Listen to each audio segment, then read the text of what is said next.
Hello dear students, आज हम लोग सेल के EMF that is electromotive force के बारे में हम लोग पढ़ने वाले हैं. ठीक. And few other terms related to it like terminal potential difference, internal resistance और lost voltage. Okay, so let's start. So now let us consider a battery or a cell having plates like this. यहाँ पे plates होगा कुछ इस तरह से, and suppose यहाँ पे इलेक्ट्रोलाइटिक सॉल्यूशन H2SO4 हमने यूज किया, एंड यहाँ पे लेड ऑक्साइड और यहाँ पे लेड एसिड बैट सेल हमने यहाँ पे चूज किया. तो यहाँ पे क्या होता है, ये जो इलेक्ट्रोलाइटिक सॉल्यूशन ये H2SO4 डिसोसिएट होके H+ हो जाता है एंड साइमल्टेनियसली SO4 -2 हो जाता है.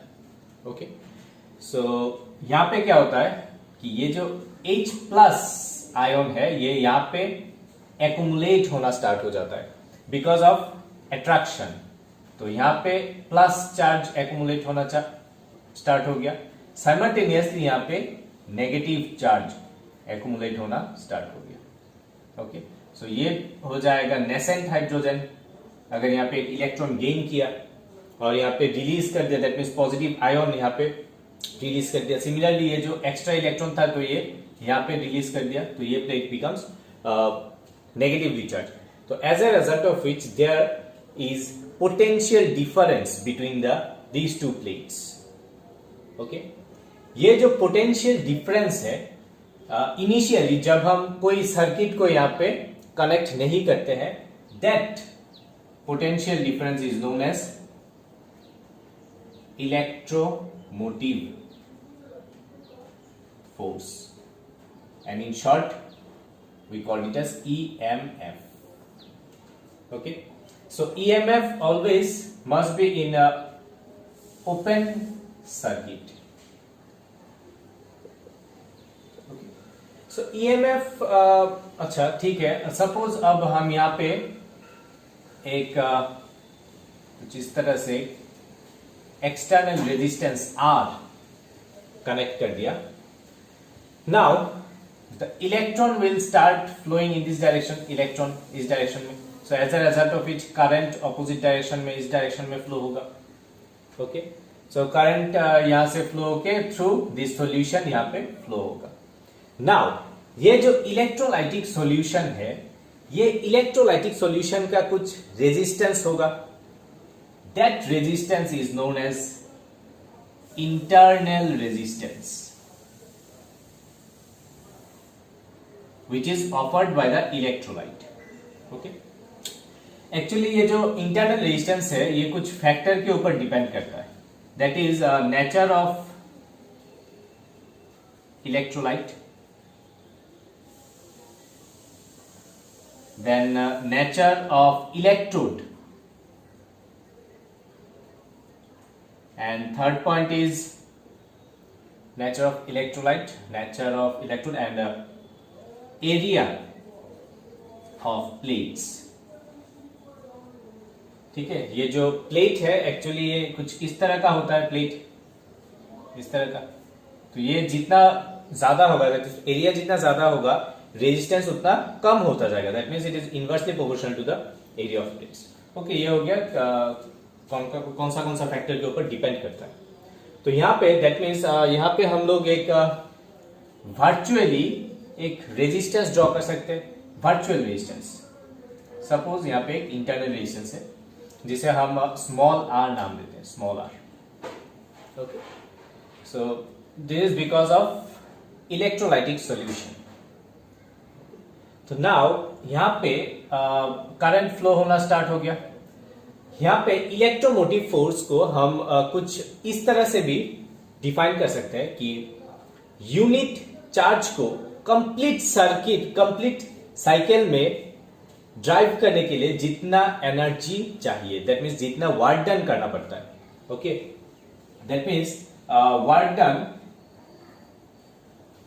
और एनर्जी रिक्वायर्ड, वर्क डन और energy required to drive a unit charge through a complete cycle. This is known as EMF. Okay, तो यहां पे EMF में एक इलेक्ट्रोमोटिव फोर्स आ रहा है. That means it is not actually a force, it is work done per unit charge. Okay, which is a potential, जिसका unit volt आ जाएगा.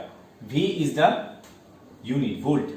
Okay, तो यहां पे क्या होता है, एक यूनिट चार्ज को यहां से, ये जो इलेक्ट्रॉन है यहां से पूरा यहां तक पूरा complete circle through the electrolytic solution, फिर से यहां पे आने में जितना एनर्जी, जितना वर्क डन करना पड़ता है, that is known as electromotive force. Okay, now ये जो टर्मिनल है, ये टर्मिनल और ये टर्मिनल, ये दोनों टर्मिनल में पोटेंशियल डिफरेंस क्या सेम रहेगा? नो, क्योंकि यहां से इतना जाने में कम एनर्जी यहां पे चाहिए. That means that is known as terminal potential difference.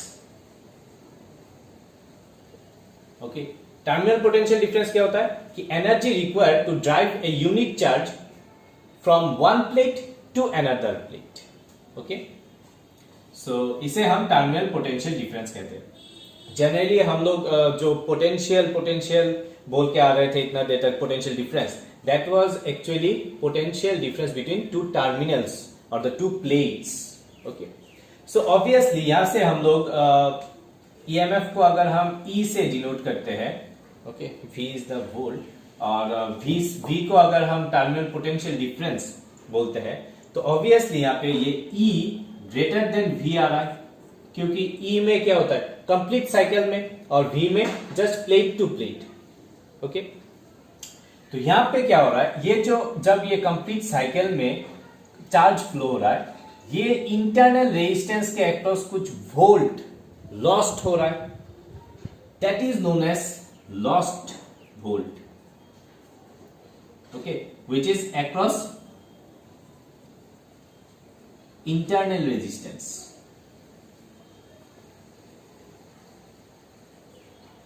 Internal resistance के अक्रॉस जो वोल्ट, जिसे हम बोलेंगे VL will be equals to I into small r. Clear? Now हम लोग एक इक्वेशन लिख सकते हैं like this,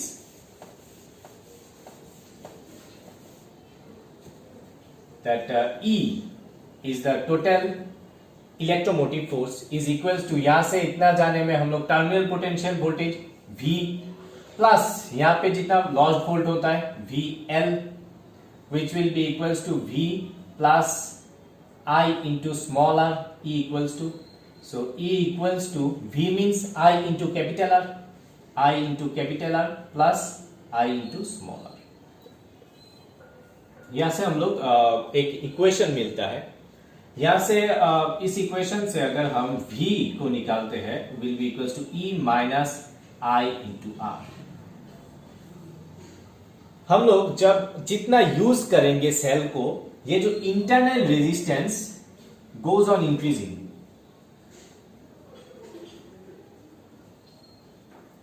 internal resistance goes on increasing, as a result of which ये जो V potential difference, terminal potential difference है, ये डिक्रीज होना स्टार्ट हो जाता है.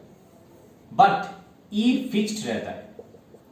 That total EMF of cell always remain fix. Suppose एक सेल है जिसका, जहां पे सेल के बॉडी में लिखा हुआ है कि it is 10 volt.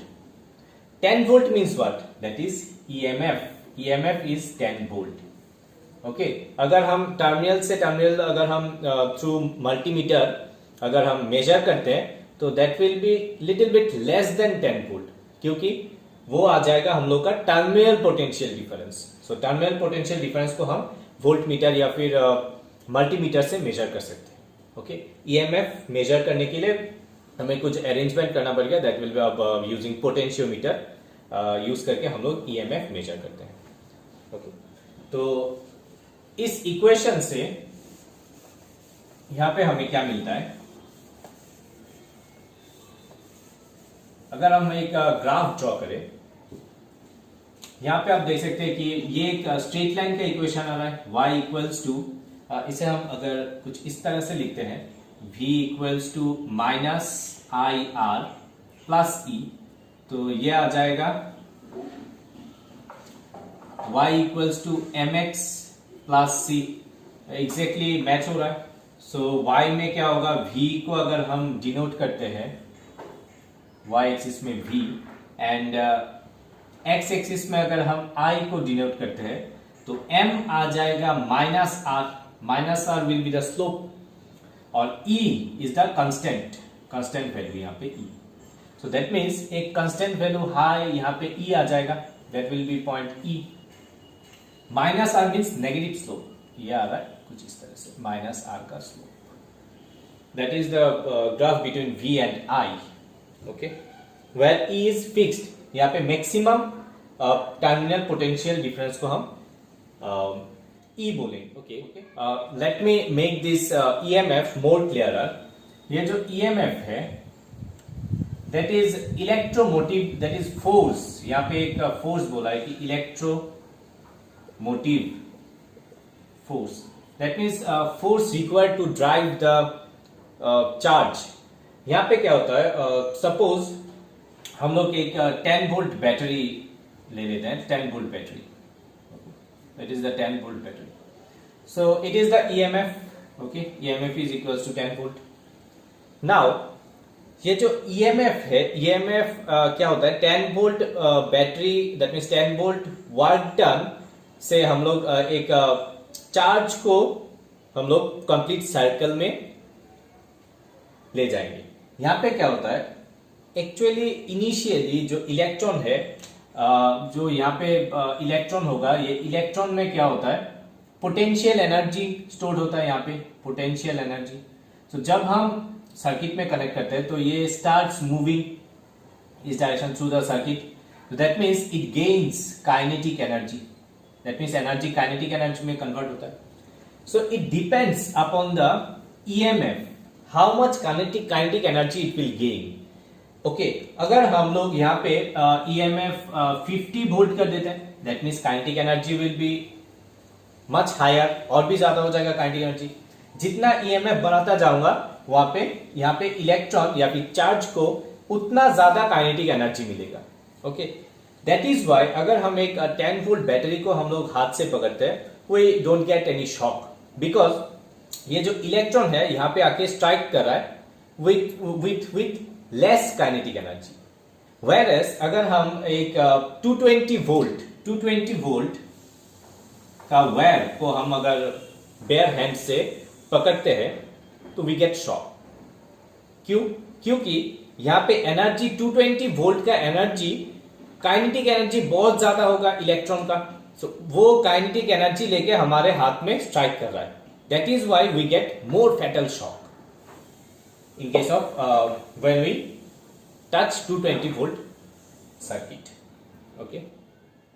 now we have this equation E equals to IR plus I small r, okay। let it be equation 1, okay। यहां से अगर हम I को कॉमन ले लेते हैं, that will be, let it be equation 1।